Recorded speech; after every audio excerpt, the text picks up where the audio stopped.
ಎಲ್ಲರಿಗೂ ಶುಭೋದಯ. ವಿದ್ಯಾರ್ಥಿಗಳೇ, ಇಂದು ನಾವು 5ನೇ ತರಗತಿಯ ಪಠ್ಯಪುಸ್ತಕವಾದಂತಹ ತಿಳಿ ಕನ್ನಡದಲ್ಲಿ ಗದ್ಯ 16 ಬಕಾಸುರನ ವಧೆ ಎಂಬ ಗದ್ಯ ಪದವನ್ನು ಗಮನಿಸೋಣ. ನೀವು ನಮ್ಮ ಚಾನಲ್ಗೆ ಹೊಸದಾಗಿ ಭೇಟಿ ನೀಡಿದಲ್ಲಿ ತಕ್ಷಣ ಬೆಳಕಿ ಕ್ಲಾಸನ್ನು ಸಬ್ಸ್ಕ್ರೈಬ್ ಮಾಡಿ, ಲೈಕ್ ಮಾಡಿ, ಶೇರ್ ಮಾಡಿ ಹಾಗೂ ಕಮೆಂಟ್ ಮಾಡಿ. ಮುಂದೆ ಕಾಣುವಂಥ ಬೆಲ್ ಐಕಾನನ್ನು ಒಮ್ಮೆ ಒತ್ತಿ, ಏಕೆಂದರೆ ನಾವು ಮಾಡುವಂಥ ವಿಡಿಯೋದ ನೋಟಿಫಿಕೇಷನ್ ನಿಮಗೆ ಬಹಳ ಬೇಗ ದೊರೆಯುತ್ತದೆ. ಬಕಾಸುರನ ವಧೆ ಈ ಕಥೆಯನ್ನು ನೀವು ಕೇಳಿದ್ದೀರಾ ಮಕ್ಕಳ? ನಮ್ಮ ಹಿಂದೂ ಧರ್ಮಗ್ರಂಥಗಳಲ್ಲಿ ಅತ್ಯಂತ ಮಹತ್ವ ಪ್ರಾಚೀನ 2 ಪುರಾಣ ಧರ್ಮಗ್ರಂಥಗಳು, ಒಂದು ರಾಮಾಯಣ ಮತ್ತು ಮಹಾಭಾರತ. ಅದರಲ್ಲಿ ಬರುವಂತಹ ಸನ್ನಿವೇಶ ಇದು. ಈಗ ಅದನ್ನು ಗಮನಿಸುತ್ತಾ ಹೋಗೋಣ. ಪಾಂಡವರು ಅರಗಿನ ಅರಮನೆಯ ಬೆಂಕಿಯಿಂದ ಪಾರಾದರೂ ಏಕಚಕ್ರ ಎಂಬ ಊರಿಗೆ ಬಂದರು.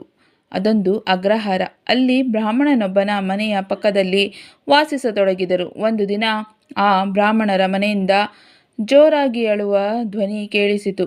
ಕುಂತಿ ಏನೆಂದು ವಿಚಾರಿಸಲು ಹೋದಳು. ಆ ಊರಿನ ಸಮೀಪದ ಬೆಟ್ಟದಲ್ಲಿ ಬಕಾಸುರನೆಂಬ ರಾಕ್ಷಸನು ವಾಸವಾಗಿದ್ದನು. ಅವನಿಗೆ ಹಸಿವಾದಾಗ ಊರಿನೊಳಗೆ ನುಗ್ಗಿ ಸಿಕ್ಕ ಜನರನ್ನು ಕೊಂದು ತಿನ್ನುತ್ತಿದ್ದನು. ಅವರು ಸದಾ ಭಯದ ನೆರಳಿನಲ್ಲಿ ಬದುಕುತ್ತಿದ್ದರು. ಈ ಕಷ್ಟದಿಂದ ಪಾರಾಗಲು ಊರಿನ ಜನರು ಆ ರಾಕ್ಷಸನೊಂದಿಗೆ ಒಪ್ಪಂದವನ್ನು ಮಾಡಿಕೊಂಡರು. ದಿನವೂ ಸರದಿಯಂತೆ ಒಬ್ಬರ ಮನೆಯಿಂದ 1 ಬಂಡಿ ಅನ್ನ, 2 ಬಲಿಷ್ಠ ಹೋರಿಗಳು ಮತ್ತು ಒಬ್ಬ ಮನುಷ್ಯನನ್ನು ಒಪ್ಪಿಸಬೇಕಿತ್ತು. ಈಗ ಪಾಂಡವರು ಒಂದು ಅರಗಿನ ಮನೆ ಅಂದರೆ ಮೇಣದಿಂದ ತಯಾರು ಮಾಡಿದಂತಹ ಮನೆ. ಅದನ್ನು ಸುಟ್ಟಾಕ್ಬಿಡ್ತಾರೆ. ಪಾಂಡವರನ್ನು ಸಾಯಿಸಬೇಕು ಅಂತ ಹೇಳಿ ಏನು ಮಾಡ್ತಾನೆ ಕೌರವರು, ಅದನ್ನು ಸುಟ್ಟಾಗ ಅದರಿಂದ ಪಾಂಡವರು ಪಾರಾಗಿ ಹೊರಗೆ ಬರ್ತಾರೆ. ಏಕಚಕ್ರ ಎಂಬ ಊರಿಗೆ ಬರ್ತಾರೆ. ಎಲ್ಲಿ? ಏಕಚಕ್ರ ಎಂಬ ಊರು. ಅದೊಂದು ಅಗ್ರಹಾರ ಅಂದರೆ ಅಲ್ಲಿ ಬ್ರಾಹ್ಮಣರು ವಾಸ ಮಾಡುವಂತಹ ಜಾಗವನ್ನು ನಾವೇನಂತ ಕರಿತೀವಿ? ಅಗ್ರಹಾರ. ಅಲ್ಲಿ ಬ್ರಾಹ್ಮಣನೊಬ್ಬನ ಮನೆಯ ಪಕ್ಕದಲ್ಲಿ ವಾಸಿಸತೊಡಗಿದರು. ಒಂದು ಬ್ರಾಹ್ಮಣನ ಮನೆಯ ಪಕ್ಕ ವಾಸ ಮಾಡ್ತಾ ಇದ್ರು. ಒಂದು ದಿನ ಆ ಬ್ರಾಹ್ಮಣರ ಮನೆಯಿಂದ ಜೋರಾಗಿ ಹೇಳುವ ಧ್ವನಿ ಕೇಳಿಸಿತು. ಅವ್ರ ಮನೆಯಿಂದ ಜೋರಾಗಿ ಹೇಳುವ ಧ್ವನಿ ಕೇಳಿಸ್ತಾ ಇತ್ತು. ಕುಂತಿ ಏನು ಮಾಡ್ತಾಳೆ? ಯಾಕೆ ಅಳ್ತಿದ್ದಾರೆ ಅಂಥೇಳಿ ವಿಚಾರಣೆ ಮಾಡೋಕ್ಕೆ ಹೋಗ್ತಾಳೆ. ಆ ಊರಿನ ಸಮೀಪದ ಬೆಟ್ಟದಲ್ಲಿ ಬಕಾಸುರನೆಂಬ ರಾಕ್ಷಸನು ವಾಸವಾಗಿದ್ದನು. ಆ ಊರಿನ ಪಕ್ಕದಲ್ಲಿ ಯಾರಿದ್ದಾನೆ? ಬಕಾಸುರ ಎಂಬ ರಾಕ್ಷಸ. ಬಕಾಸುರ ಅವನೇ ಎಷ್ಟು ಭಯಂಕರವಾಗಿದ್ದಾನೆ ಅಲ್ವಾ? ಅವನ ಹೆಸರೇ ಎಷ್ಟು ಭಯಂಕರವಾಗಿದೆ. ಬಕಾಸುರನೆಂಬ ರಾಕ್ಷಸನು ವಾಸವಾಗಿದ್ದನು. ಅವನಿಗೆ ಹಸಿವಾದಾಗ ಊರಿನೊಳಗೆ ನುಗ್ಗಿ ಸಿಕ್ಕ ಜನನ್ನು ಕೊಂದು ತಿನ್ನುತ್ತೇನೆ. ಅವನಿಗೆ ಹೊಟ್ಟೆ ಹಸಿದಾಗ ಊರಿನೊಳಗೆ ಬರ್ತಾ ಇದ್ದ. ಯಾರ ಕೈಗೆ ಸಿಗ್ತಾರೆ ಅವರನ್ನೆಲ್ಲ ತಿಂದು ಹಾಕ್ತಿದ್ದ. ಅವರು ಸದಾ ಭಯದ ನೆರಳಿನಲ್ಲಿ ಬದುಕುತ್ತಿದ್ದರು. ಅಯ್ಯೋ, ಈಗರ ಬಕಾಸುರ ಎಲ್ಲಿ ಬಂದು ನಮ್ಮನ್ನು ತಿಂದು ಹಾಕ್ತಾನೆ ಅಂತ ಜನರು ಏನು ಮಾಡ್ತಿದ್ದಾರೆ? ಭಯದಿಂದ ಬದುಕ್ತಾ ಇದ್ದಾರೆ. ಈ ಕಷ್ಟದಿಂದ ಪಾರಾಗಲು ಊರಿನ ಜನರು ಆ ರಾಕ್ಷಸನೊಂದಿಗೆ ಒಪ್ಪಂದವನ್ನು ಮಾಡಿಕೊಂಡರು. ಈ ಕಷ್ಟದಿಂದ ಭಯದ ಕಷ್ಟ ಅಲ್ವಾ? ಈಗ ಯಾವ ಕ್ಷಣದಲ್ಲಿ ಬಕಾಸುರ ಬಂದೆ ನಮ್ಮನ್ನು ತಿಂದುಬಿಡ್ತಾನೋ ಅಂತ ಭಯ ಅವರಿಗೆ. ಈ ಕಷ್ಟದಿಂದ ಪಾರಾಗಲು ಏನು ಮಾಡ್ತಾರೆ? ಊರಿನ ಜನರು ಆ ರಾಕ್ಷಸನೊಂದಿಗೆ ಒಂದು ಒಪ್ಪಂದವನ್ನು ಮಾಡಿಕೊಂಡರು. ದಿನವೂ ಸರದಿಯಂತೆ ಒಬ್ಬರ ಮನೆಯಿಂದ 1 ಬಂಡಿ ಅನ್ನ, 2 ಬಲಿಷ್ಠ ಹೋರಿಗಳು ಮತ್ತು ಒಬ್ಬ ಮನುಷ್ಯನನ್ನು ಒಪ್ಪಿಸಬೇಕಿತ್ತು. ಏನು ಅಂತ ಒಪ್ಪಂದ ಮಾಡ್ಕೊಂಡಿದ್ದಾರೆ? ದಿನವೂ ಸರದಿಯಂತೆ ಒಬ್ಬರ ಮನೆಯಿಂದ 1 ಬಂಡಿ ಅನ್ನ, ಒಂದು ದೊಡ್ಡ ಎತ್ತಿನ ಗಾಡಿ ಫುಲ್ಲು ಅನ್ನ, 2 ಬಲಿಷ್ಠ ಹೋರಿಗಳು, ಆ ಎತ್ತಿನ ಗಾಡಿಯನ್ನು ಹೊಡ್ಕೊಂಬಂದಂಥ 2 ಹೋರಿಗಳು ಮತ್ತು ಅದನ್ನು ಹೊಡ್ಕೊಂಬಂದಂಥ ಒಬ್ಬ ಮನುಷ್ಯ, ಅವನನ್ನು ಒಪ್ಪಿಸಬೇಕಿತ್ತು. ಈಗ ಮುಂದೆ ನೋಡೋಣ.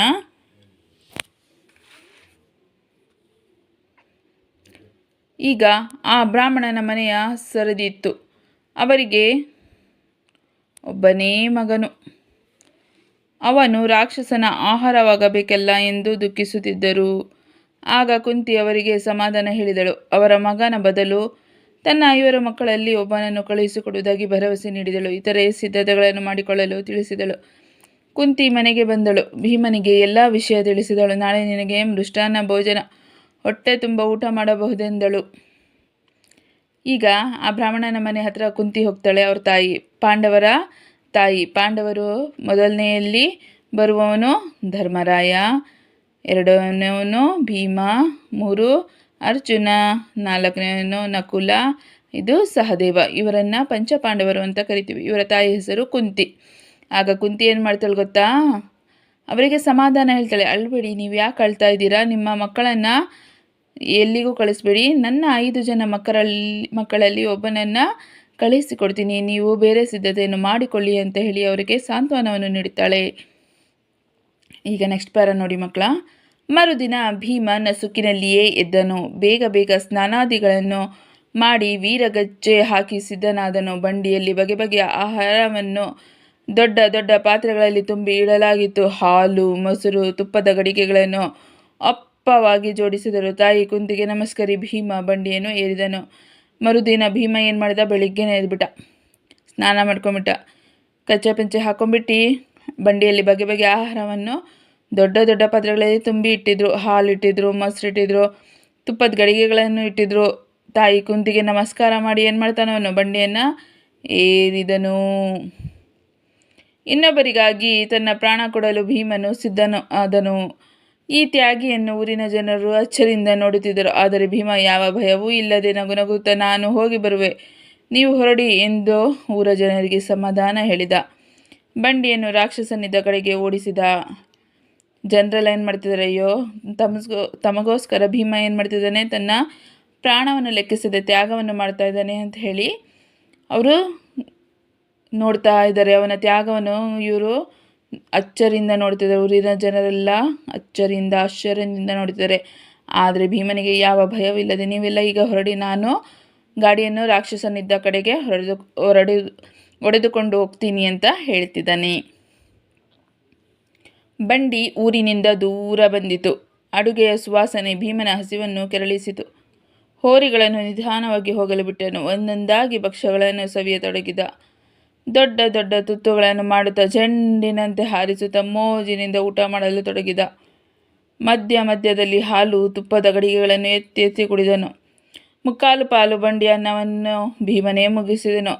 ಹೋರಿಗಳು ಬಂಡಿಯನ್ನು ಇಳಿಯುತ್ತಾ ರಾಕ್ಷಸನಿರುವ ಬೆಟ್ಟದ ಬುಡಕ್ಕೆ ಬಂದವು. ಬಂಡಿ ಊರಿಂದ ದೂರ ಬಂತು. ಆಗ ಅಡುಗೆ ಸುವಾಸನೆ ಘಮಘಮ ಅಂತದ್ದು ಹೊಟ್ಟೆ ಬಿಡ್ತು ಭೀಮನಿಗೆ. ಭೀಮ ಏನು ಮಾಡ್ತಾನೆ, ಬಕ್ಕಾಸುರನಂತ ಏನು ಮಾಡ್ತಾನೆ, ಕೂತ್ಕೊಂಡ್ಬಿಟ್ಟು ಗಪ ಗಪ ಗಪ ಅಂಥೇಳಿ ಒಂದೊಂದಾಗಿ ಮಾಡಿರುವಂಥ ಭಕ್ಷ್ಯಗಳನ್ನೆಲ್ಲ ತಿಂದ್ಬಿಡ್ತಾನೆ. ದೊಡ್ಡ ದೊಡ್ಡ ತುತ್ತುಗಳನ್ನು ಮಾಡಿ ಚೆಂಡಿನಂತೆ ಆಟ ಆಡುತ್ತಾ ಆಟ ಆಡ್ತಾ ಅವನೇನು ಮಾಡ್ತಾನೆ, ತಿಂತಾನೆ. ಮೋಜಿನಿಂದ ಊಟ ಮಾಡಲು ಮಾಡ್ತಾನೆ. ಮಧ್ಯ ಮಧ್ಯದಲ್ಲಿ ಹಾಲು, ತುಪ್ಪದ ಗಡಿಗೆಗಳನ್ನು ಹಿಡ್ಕೊಂಡು ಏನು ಮಾಡ್ತಾ ಇದ್ದಾನೆ, ಕುಡಿತಿರ್ತಾನೆ. ಮುಕ್ಕಾಲು ಪಾಲು ಬಂಡಿಯ ಅನ್ನವನ್ನು ಭೀಮನೇ ಮುಗಿಸಿದನು. ಮುಕ್ಕಾಲು ಪಾಲು ಏನು ಮಾಡ್ತಾನೆ, ಅನ್ನವನ್ನು ಭೀಮನೇ ತಿಂದಾಗ್ಬಿಡ್ತಾನೆ. ಹೋರಿಗಳು ಬಂಡಿಯನ್ನು ಎಳೆಯುತ್ತಾ ರಾಕ್ಷಸನಿರುವ ಬುಡಕ್ಕೆ ಬಂದವು. ಹೋರಿಗಳು ಅಂದರೆ ಎತ್ತುಗಳು ಎಳೆಯುತ್ತಾ ಎಲ್ಲಿದ್ದ ರಾಕ್ಷಸ ಅಲ್ಲಿಗೆ ಬರ್ತವೆ. ದಿನವೂ ಬೇಗ ಬರುವ ಬಂಡಿ ಇಂದು ತಡವಾಗಿ ಬಂದುದನ್ನು ಕಂಡು ರಾಕ್ಷಸನಿಗೆ ಕೋಪ ನೆತ್ತಿಯೇರಿತ್ತು. ಬಂಡಿಯನ್ನು ಕಂಡ ಕೂಡಲೇ ಬೆಟ್ಟದ ಮೇಲಿಂದ ದಡದಡನೆ ಕೆಳಗಿಳಿದು ಬಂದ. ಅವನನ್ನು ಕಂಡ ಭೀಮ ಅನ್ನ ಮೆತ್ತಿದ ಕೈಯನ್ನು ನೆಕ್ಕುತ್ತಾ ಎಲ್ಲವೋ ಕುನ್ನಿ, ಕೂಳಿದೆ, ತಿನ್ನು ಬಾ ಎಂದು ಕರೆದನು. ಇಲ್ಲಿಯವರೆಗೆ ಜನ ತನ್ನನ್ನು ಕಂಡ ಕೂಡಲೇ ಗಡಗಡ ನಡುಗುತ್ತಿದ್ದರು. ಆದರೆ ಇವನು ತಾನು ತಿಂದು ಮಿಕ್ಕಿದ್ದನ್ನು ತಿನ್ನು ಬಾ ಎಂದು ಏಕವಚನದಲ್ಲಿ ಕರೆದುದಕ್ಕೆ ಬಹಳ ಸಿಟ್ಟು ಬಂತು. ಮೊದಲು ಇವನನ್ನು ಮುಗಿಸಿ ಅನ್ನ ಹೋರಿಗಳನ್ನು ತಿನ್ನುವೆ, ನಂತರ ಊರಿನ ಜನರ ಪಣವನ್ನು ಹಿಂಡುವೆ ಎಂದು ಮುನ್ನಡೆದನು. ದಿನ ಬೇಗ ಗಾಡಿ ಬರ್ತಾಯಿತ್ತು. ಎತ್ತಿನ ಗಾಡಿ ಇವತ್ತು ಬರಲೇ ಇಲ್ಲ ಅಂಥೇಳಿ ರಾಕ್ಷಸನಿಗೆ ಹೊಟ್ಟೆ ಹಸಿದು ಬಿಡ್ತಿತ್ತು. ರಾಕ್ಷಸನ ಕೋಪ ಬಂದಿತ್ತು. ಬಂಡಿಯನ್ನು ಕಂಡ ಕೂಡಲೇ ಮೇಲಿಂದ ದೊಡ್ಡದೊಡನೆ ಕೆಳಗಿಳಿ ಬರ್ತಾನೆ. ಬೇಗ ಬಂದು ಅವನನ್ನು ಕಂಡ ಭೀಮ ಏನು ಮಾಡ್ತಾನೆ, ಅನ್ನ ತಿಂದ್ಕೊಂಡು ಕೂತಿದ್ನಲ್ಲ, ಅನ್ನ ಮೆತ್ತಿದ ಕೈಯನ್ನು ನೆಕ್ಕುತ್ತಾ ಎಲ್ಲವೋ ಕುನ್ನಿ, ಕೂಳಿದೆ, ತಿನ್ನು ಬಾ, ಕೂಳು ಅಂದರೆ ಅನ್ನ ಇದೆ, ತಿನ್ನು ಬಾ ಅಂಥೇಳಿ ಏಕವಚನದಲ್ಲಿ ಬಕಾಸುರನನ್ನು ಮಾತನಾಡಿಸಿದಾಗ ಅವನಿಗೆ ಇನ್ನೂ ಕೋಪ ನೆತ್ತಿಗೆ ಇರುತ್ತೆ. ಇವನನ್ನು ಮುಗಿಸಿ ಅನ್ನ ಹೋರಿಗಳನ್ನೆಲ್ಲ ತಿಂದು ಆಮೇಲೆ ಜನರನ್ನು ತಿನ್ನುವೆ ಅಂತ ಹೇಳಿ ಯೋಚನೆ ಮಾಡ್ತಾನೆ. ಈಗ ಮುಂದೆ ಗಮನಿಸೋಣ. ಅತ್ತ ಭೀಮ ರಾಕ್ಷಸನಿಗೆ ಸಿಟ್ಟು ತರಿಸಲು ಅನ್ನದ ದೊಡ್ಡ ದೊಡ್ಡ ತುತ್ತುಗಳನ್ನು ಹಾರಿಸುತ್ತಾ ಬಾಯಲ್ಲಿ ಹಿಡಿಯುತ್ತಿದ್ದನು. ರಾಕ್ಷಸನನ್ನು ನೋಡಿ ಭಕ್ಷ್ಯಗಳನ್ನು ತೋರಿಸಿ ಅಣಕಿಸಿ ತೊಡಗಿದನು. ಬಕಾಸುರ ಕೋಪದಿಂದ 2 ಕೈ ಮುಷ್ಟಿ ಕಟ್ಟಿ ಭೀಮನ ಬೆನ್ನಿಗೆ ಗುದ್ದನು ಕೊಟ್ಟನು. ಭೀಮ ಆ ಏಟಿಗೆ ನಗುತ್ತಾ ಇಷ್ಟೇನಾ ನಿನ್ನ ಶಕ್ತಿ ಎಂದು ಹಂಗಿಸಿದನು. ಭೀಮ ಏನು ಮಾಡ್ತಾನೆ, ಬಕಾಸುರನಿಗೆ ಸಿಟ್ಟು ಬರಲಿ ಅಂತ ಹೇಳಿ ದೊಡ್ಡ ದೊಡ್ಡ ತುತ್ತನ್ನು ಮಾಡಿ ಆಕಾಶ ಹಾರಿಸ್ತಾ ಚೆಂಡಿನ ಥರ ಹಾರಿಸ್ಬಿಟ್ಟು ಏನು ಮಾಡ್ತಾನೆ, ತಿಂತಾನೆ, ಅವನನ್ನು ಅಣಗಿಸ್ತಾನೆ. ಆಗ ಕೋಪದಿಂದ ಭೀಮ ಏನು ಮಾಡ್ತಾನೆ, ಅವನ ಬೆನ್ನಿಗೆ ಗುದ್ದನ್ನು ಕೊಟ್ಟನು. ಭೀಮ ಆ ಏಟಿಗೆ ನಗುತ್ತಾ, ಅಯ್ಯೋ ಇಷ್ಟ ನಿನ್ನ ಶಕ್ತಿ ಅಂಥೇಳಿ ಹಂಗಿಸ್ತಾನೆ. ಬಕಾಸುರನಿಗೆ ಎಲ್ಲಿಲ್ಲದ ಕೋಪ ಬಂತು. ಭೀಮನ ಮೇಲೆ ಏರಿ ಬಂದನು. ಒಬ್ಬರನ್ನೊಬ್ಬರು ಗುದ್ದಿದರು. ಬೆಟ್ಟದ ಬಂಡೆಗಲ್ಲುಗಳನ್ನು ಎತ್ತಿ ಬಿಸಾಡಿದರು. ಮರಗಳನ್ನು ಬೇರು ಸಹಿತ ಕಿತ್ತು ಒಬ್ಬರ ಮೇಲೊಬ್ಬರು ಎಸೆದರು. ಬಕಾಸುರನಿಗೆ ಸಿಟ್ಟು ತಡೆಯೋಕ್ಕಾಗಲಿಲ್ಲ. ಭೀಮನ ಮೇಲೆ ಏರಿ ಬಂದು ಒಬ್ಬರನ್ನೊಬ್ಬರು ಗುದ್ದುತ್ತಾರೆ, ಮಲ್ಲಯುದ್ಧ ಥರ ಮಾಡ್ತಾರೆ. ಬೆಟ್ಟದ ಬಂಡೆ ಕಲ್ಲುಗಳನ್ನು ಎತ್ತಿ ಬಿಸಾಡಿದರು. ಅಕ್ಕಪಕ್ಕ ಇದ್ದಂಥ ಬಂಡೆ ಕಲ್ಲುಗಳನ್ನು ಎತ್ತಿ ಎತ್ತಿ ಬಿಸಾಕಿ ಹೋರಾಟವನ್ನು ಮಾಡ್ತಾರೆ. ಅಕ್ಕಪಕ್ಕದಲ್ಲಿ ಇದ್ದಂತಹ ಮರಗಳನ್ನು ಬೇರು ಸಹಿತ ಕಿತ್ತು ಒಬ್ಬರ ಮೇಲೆ ಎಸೆತಾರೆ. ಕೊನೆಗೆ ಭೀಮ ಬಕಾಸುರನ ಮುಖಕ್ಕೆ ಏಟನ್ನು ಕೊಟ್ಟನು. ಬಕಾಸುರ ರಕ್ತವನ್ನು ಕಾರುತ್ತಾ ಸತ್ತು ಬಿದ್ದನು. ಭೀಮ ದೊಡ್ಡದಾಗಿ ಇದು ಮಾಡಿ ಬಕಾಸುರನ ಮುಖಕ್ಕೆ ಜೋರಾಗಿ ಏಟನ್ನು ಕೊಡ್ತಾನೆ. ಆ ಬಕಾಸುರ ರಕ್ತವನ್ನು ಕಾರುತ್ತಾ ಸತ್ತೋಗ್ತಾನೆ.